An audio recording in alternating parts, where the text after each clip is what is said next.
সহিংসতায় আহতদের খোঁজ নিতে রাজধানীর সোহরাওয়ার্দী হাসপাতাল পরিদর্শন করেছেন প্রধানমন্ত্রী শেখ হাসিনা। এ সময় তাদের শারীরিক অবস্থা আর চিকিৎসার ব্যাপারে জানতে চান প্রধানমন্ত্রী। মঙ্গলবার বিকেল ৫টায় হাসপাতালে যান সরকার প্রধান। আহতদের সঙ্গে কথা বলেন তিনি। তাদের কথা শুনে আবেগ আপ্লুত হয়ে পড়েন বঙ্গবন্ধু কন্যা। যথাযথ সেবা নিশ্চিতে হাসপাতাল কর্তৃপক্ষকে নির্দেশনা দেন তিনি।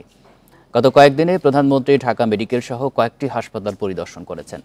আহত সবার সঠিক চিকিৎসার পাশাপাশি অঙ্গহানির ক্ষেত্রেও সরকারের সহযোগিতার আশ্বাস দিয়েছেন তিনি।